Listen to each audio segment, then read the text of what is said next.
인류 문명이 탄생한 이후로 인간이 꼭 살아가는데 빼놓을 수 없는 필수 요소는 물, 불, 식량 그리고 소금일 것입니다. 옛날부터 식재료의 부패를 방지하는 데 쓰인 소금은 인간의 건강과 정력을 유지하는 식품으로 여겨졌습니다. 인류 역사상 가장 오래된 도시로 알려진 예리고가 사해 근처에서 탄생한 것도 소금과 깊은 연관성이 있습니다. 다른 바다보다 염도가 높은 사해에서는 소금을 구하기 쉬웠기 때문이죠. 예로부터 공동체 안에서 중요한 역할을 하는 인물이나 꼭 필요한 무언가를 지칭할 때 빛과 소금 같다고 표현하곤 합니다. 소금은 빛과 대등할 위치에 놓일 정도로 우리의 삶에서 없어서는 안 될 소중한 존재입니다. 인류 문명의 탄생뿐만 아니라 국가의 흥망성쇠에도 영향을 끼친 소금. 오늘은 이 소금에 대해 알아보도록 하겠습니다.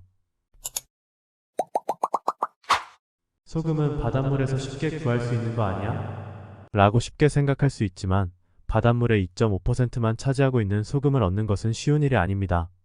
바닷물을 빨리 증발시킬 수 있을 정도로 기후가 덥고 건조한 지역에서만 가능한 일이죠. 뿐만 아니라 갯벌이 넓고 적당한 간만의 차가 있는 지형이 형성되어 있어야만 하죠. 이런 까다로운 조건을 갖춘 곳은 지중해 연안 일부, 인도 서부, 오스트레일리아 및 한국 등 극히 제한적입니다. 과거에는 지하에 묻혀있는 암염층에서 소금을 얻는 방법을 몰랐기 때문에 질 좋은 소금을 얻는 방법은 바닷물을 증발시켜 만드는 천일염이 유일했습니다.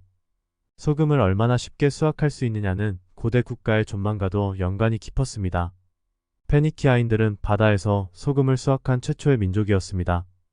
당시 페니키아의 지중해 해안은 질 좋은 천일염을 만드는 데 적합한 기후를 가지고 있었습니다. 인근 이스라엘인들은 사해 주변에서 소금을 쉽게 얻을 수 있었지만 질이 그리 좋지 않았습니다.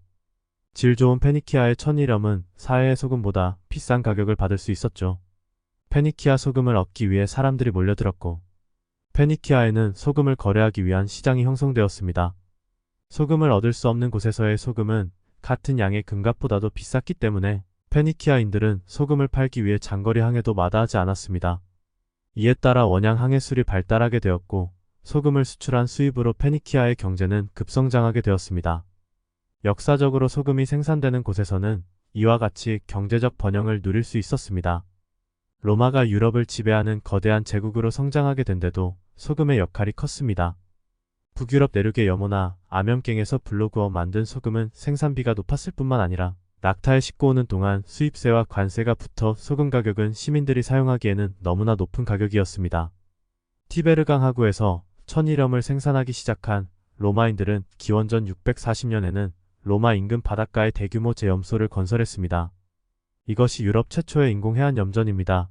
해안염전에서 만들어져 바로 하천을 통해 배로 운송된 소금은 운송비를 큰 폭으로 낮출 수 있었습니다. 품질과 가격 측면에서 북유럽의 소금을 압도할 수 있었던 것이죠. 해안에서 대량으로 생산된 소금은 이탈리아 반도를 횡단해 로마를 경유한 뒤 내륙 각지로 운반되었습니다. 로마는 유럽 내 소금 유통 중심지로 부상하게 되었고 이윤이 많이 남는 소금 무역을 바탕으로 로마는 점점 부강해졌습니다. 부유해진 로마로 사람들이 몰려든 것은 당연한 수순이었습니다.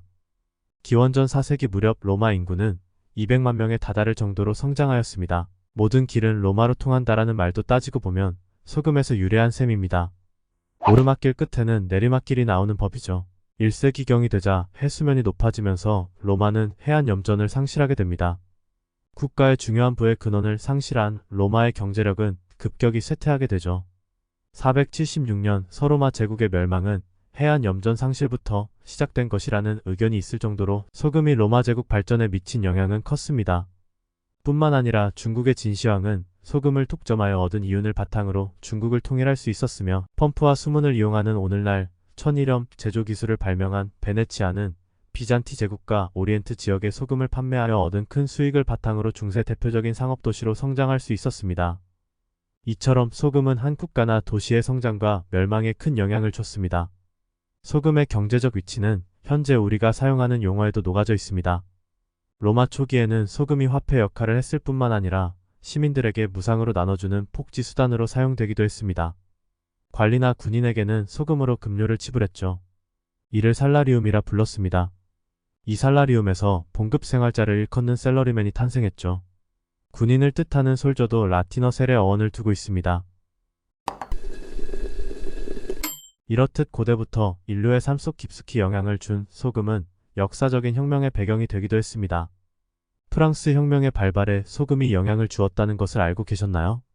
17세기 소금 절임 청어 산업의 발달로 소금값은 생산비의 10배로 상승하였습니다. 여기에다 부족한 세수를 소금세로 메꾸려 했던 국가의 횡포로 인해 1710년에는 생산비의 140배까지 치솟았죠. 자연히 농민들은 비싼 염세를 피하기 위해 소금 암거래에 가담하고 국가는 다시 이들을 잔인하게 억압하는 악순환이 이어집니다. 농민들의 불만은 높아져만 갔죠. 엎친 데 덮친격으로 프랑스 정부는 귀족에게는 소금세를 면제해주고 일반 백성에게 과도한 소금세를 부과하면서 농민들의 불만은 폭발했고 1789년 프랑스 혁명으로 이어지게 된 것입니다. 결국 프랑스 소금세인 가벨은 혁명 중이던 1790년 폐지되었습니다. 영국 식민지 시절 인도에서는 영국의 소금 전매 제도로 소금에 무거운 세금을 부과하자 가난한 인도 국민들의 삶은 더욱 힘들어졌습니다. 이에 1930년 마하트마 간디는 비폭력 저항 운동의 일환으로 소금 행진을 시작합니다. 1930년 4월 6일 수천 명의 지지자들과 함께 400km를 걸어 바닷가에 도착한 간디는 거친 소금을 한 줌 집어듭니다. 이런 간디의 모습은 조국 독립을 상징했으며 수많은 인도 민중들이 동참하게 만들었습니다. 소금이 인도의 역사를 변화시키는 중요한 촉매제가 된 것이죠. 이렇게 소금은 우리가 생각하는 것보다 훨씬 더 다양하고 깊은 영향력을 지닌 역사적인 물질 중 하나였습니다.